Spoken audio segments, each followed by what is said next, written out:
बिस्मिल्लाहिर्रहमानिर्रहीम। हुमस किस दा हक है? अज वीडियो एंदे ते है। हुमस की है? कोई भी मुसलमान होवे उहदे ते वाजिब है, लाजम है, फर्ज है कि अपनी कमाई दा 5वां हिस्सा, ठीक है, यानी 1000 विचों 200 ते 500 विचों 100 ते 50,000 विचों 10,000 हुमस कढे। हुमस का मतलब है 5 यानी 5वां हिस्सा। हुमस अरबी का लफ्ज़ यानी कि 5वां। ज़कात सिर्फ अमीर ते लाजम है ताकि माल पाक हो सके, मगर जड़ा हुमस है अमीर ते गरीब दोवां ते लाजम है, ठीक है। ये वो ज़कात 2.5% है ना, ये हुमस 5वां हिस्सा है माले गनीमत दे विचों जिहड़ी तुहाडी बचत आवे उहदे तुहाडी कमाई दे विचों। अच्छा, हुमस किनू देना है? ठीक है, तो यह कुरान पाक दी आयत है। तो फरमाया कि जान लो जो कुछ भी गनीमत होवे इनका 5वां हिस्सा खास अल्लाह ते उनके रसूल सल्लल्लाहु अलैहि वसल्लम दा है। तर्जमा कुंजुल ईमान, इमाम अहमद रज़ा, सूरत अल-अनफाल 41। दूसरा है जो कुछ भी माले गनीमत होवे इनदे विचों 5वां हिस्सा अल्लाह यानी इमाम वक्त दे बैतुल माल नू अदा करो। अल्लाह तो ज़ाहरी गल, अल्लाह तो जिसम नहीं रखता। अल्लाह नू कौन जाके फड़ा के आएगा बाय एंड? वो वक्त दे इमाम नू देना है, ठीक है। वो वक्त दे इमाम नू दिता ही अल्लाह नू दिता है, ठीक है। गल समझ आ गई जी? ये सही बुखारी है, हदीस नंबर 3510 है, दर्जा सही है। माले गनीमत यानी कि हुमस किनू अदा करना है? ये ज़कात नहीं है, ज़कात गरीबां नू दिती जाती है। ये जिहड़ा हुमस है 5वां हिस्सा वक्त दे इमाम दे बैतुल माल नू देना या वक्त दे इमाम नू देना है, ठीक है। तो 3510 नंबर हदीस, दर्जा सही। फरमाने मौला अली रज़ा अलैहिस्सलाम है, जिस शख्स ने साडा हक हुमस अदा ना किया, जिस शख्स ने साडा हक हुमस अदा ना किया, उसकी मिसाल एवें है जिमें असी 14 मासूमीन सिर ते कुरान रख के उस दे दरवाजे ते गए तो उन्हें सानू खाली वापस लौटा दिता। किताब हैगी हयातुल कुलूब जिल्द 3 ते सफ़ा 211।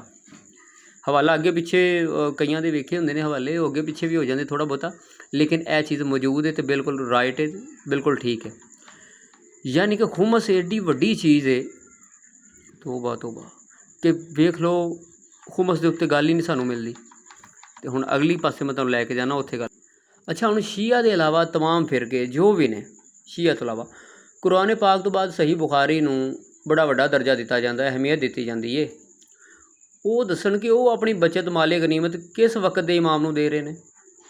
दसो ना, तुहाडे कोल किहड़ा वक्त का इमाम है जिन्होंने तुसीं अपना हुमस दे रहे हो?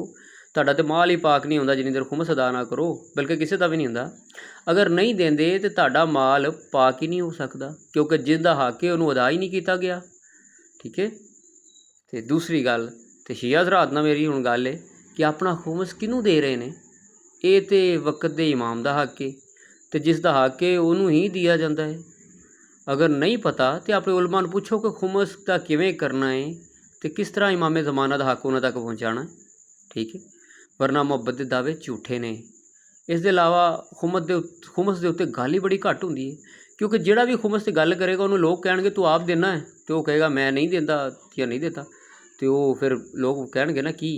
लिहाजा हुमस के मामले जुल्मा भी चुप ने, लोग भी जान के अनजान होने, चलो अच्छा ये किहड़ा 50,000 चो 10,000 देवे, इत्थे तो अपने खर्चे पूरे नहीं होंगे। हुमस के उत्ते तो इंज चुप करके बैठे रहना आवाम के, अच्छा यार लोड़ ही कोई नहीं, किनू दईए, यानी कि ऐसा। हाले कि अमीर गरीब सब ते फर्ज है। तो गल दसा हासे वाली, हुमस मैं भी नहीं दिंदा, लेकिन मैं इस चीज़ नूं नोट किया, कोशिश करी दी देण दी, थोड़ा जिस तरह भी गुंजाइश बने कुछ करने की कोशिश जरूर करी दी है, तो देवांगा भी। लेकिन मैं वेखण दियां लोगों वाल कि करन की दे ने। कोई कहता जी ये हुमस दईए किवें, किनू दईए? बाबा ये अपने उलमा नूं पुछो। तो उलमा भी शायद झूठ बोलते हैं, जोड़े मासूमीन के हवाले ने, जो अहले बैत के फरमान है उन्होंने मुताबिक लभो हुमस देना किनू है। हुमस 5वां हिस्सा है, ये देना ही देना है, अमीर ने भी गरीब ने भी। जे तुसी वक्त के इमाम का हिस्सा नहीं ना दे रहे, उनका हक नहीं दे रहे, फिर तुसी आप ही कहते हो कि फलां हक खा गया, फलां हक खा गया। तुसी किसी के हक खाण की तो गल करदे हो, तुहाडे तो वड्डा कौन है जिहड़ा तुसी इन्हां पाकां दा, यानी कि तुसी कहंदे हो साडे ने, साढ़े तो वध इन्हां दा मनण वाला ही कोई नहीं, तो तुसी इन्हां दा हक खाधी जा रहे हो।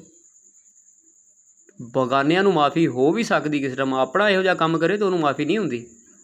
ਤੁਸੀਂ ਵਕਤ ਦੇ ਇਮਾਮ ਦਾ ਹੱਕ ਖਾ ਰਹੇ ਹੋ, कैसे ਜ਼ਾਲਮ ਲੋਕ ਹੋ ਯਾਰ। ਤੇ ਕੋਸ਼ਿਸ਼ ਕਰੋ ਆਪਣਾ ਖੁਮਸ ਅਦਾ ਕਰੋ, ਪਤਾ ਲਓ ਖੁਮਸ ਕਿਵੇਂ ਅਦਾ ਕੀਤਾ ਜਾਏਗਾ। ਵੈਸੇ ਇੱਕ ਗੱਲ ਦੱਸਾਂ, ਜਿਹੜਾ ਤੁਹਾਡਾ ਗਾਇਬਾਨਾ ਦੁਆਵਾਂ ਕਬੂਲ ਕਰ ਸਕਦਾ ਨਾ, ਉਹ ਤੁਹਾਡਾ ਸਭ ਕਬੂਲ ਕਰ ਸਕਦਾ ਹੈ। ਤੇ ਅੱਜ ਤੱਕ ਅੱਲਾ ਦੇ ਨਾਂ 'ਤੇ ਜਿੰਨੇ ਵੀ ਖਰਾਜ ਕੀਤੀ, ਅੱਲਾ ਨੂੰ ਕੋਈ ਵੀ ਨਹੀਂ ਜਾ ਕੇ ਦੇ ਕੇ ਆਇਆ ਕਿ ਅੱਲਾ ਮੈਂ ਤੁਹਾਨੂੰ ਦੇ ਰਿਹਾ। ਉਹ ਜਦੋਂ ਵੀ ਦਿੱਤਾ, ਜੇ ਖਰਾਜ ਕਰੇਗਾ ਤਾਂ ਗਰੀਬਾਂ ਨੂੰ ਦੇਗਾ, ਮਸਕੀਨਾਂ ਨੂੰ ਦੇਗਾ। ਲੇਕਿਨ ਖੁਮਸ ਦਾ ਇੱਕ ਤਰੀਕੇਕਾਰ ਹੈ, ਪੁੱਛੋ ਆਪਣੇ ਉਲਮਾ ਨੂੰ ਕਿਵੇਂ ਕਿਵੇਂ ਅਦਾ ਕਰਨਾ ਹੈ।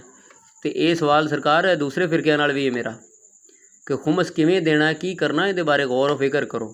ਖਾਲੀ ਜ਼ਕਾਤ ਹੀ ਨਹੀਂ ਕਿ 2.5% ਦੇਣੀ ਹੈ, ਵਕਤ ਦੇ ਇਮਾਮ ਦਾ ਹਿੱਸਾ ਵੀ ਤਾਂ ਦੇਣਾ ਹੈ। ਤੇ ਜੇ ਤੁਹਾਡੇ ਵਕਤ ਦਾ ਇਮਾਮ ਤੁਹਾਨੂੰ ਅੱਜ ਤੱਕ ਲੱਭਾ ਹੀ ਕੋਈ ਨਹੀਂ, ਤੇ ਤੁਸੀਂ ਫਿਰ ਗੋਲਮਾਲ ਹੀ ਕਰਦੇ ਆਏ ਹੋ ਸਾਰੇ। ਭਈ ਵਕਤ ਦਾ ਇਮਾਮ ਲੱਭੋ ਤੇ ਉਹਨੂੰ ਦੇਵੋ ਖੁਮਸ। ਹਾਂਜੀ, ਬਾਕੀ ਇਹ ਬੜੀ ਜ਼ਰੂਰੀ ਟੌਪਿਕ ਮੈਂ ਸਮਝਿਆ, ਤੇ ਇਸ ਵਜ੍ਹਾ ਤੋਂ ਇਹਦੇ ਡਿਸਕਸ ਕੀਤੀ। ਤੇ ਇਹਦੀ ਮਾफ़ी नहीं जी है, ਇਹਦੀ ਮਾफ़ी नहीं जी है। ਕਿੱਡਾ ਸਖਤ ਫਰਮਾਨ ਹੈ ਮਾਲਕ ਦਾ ਕਿ ਜਿਹਨੇ ਖੁਮਸ ਨਾ ਦਿੱਤਾ, ਉਹ ਇਸ ਤਰ੍ਹਾਂ ਕਿ ਜਿਵੇਂ ਉਹਨੇ ਸਾਨੂੰ 14 ਮਾਸੂਮੀਨ ਨੂੰ ਦਰਵਾਜ਼ੇ 'ਤੇ ਆਏ ਵਾਪਸ ਲੁਟਾ ਦਿੱਤਾ। ਤੇ ਮੁਹੱਬਤ ਦੇ ਦਾਅਵੇ ਕਿੱਧਰ ਗਏ ਤੁਹਾਡੇ? ਬਸ, ਬਾਕੀ ਜੇ ਕਿਤੇ ਗਲਤੀ ਹੋਈ ਹੋਵੇ ਜਾਂ ਕੋਈ ਮਿਸਟੇਕ ਹੋਈ ਹੋਵੇ ਤਾਂ ਮਾਜ਼ਰਤ, ਬਾਕੀ ਮਾਲ ਖੈਰ ਕਰੇ।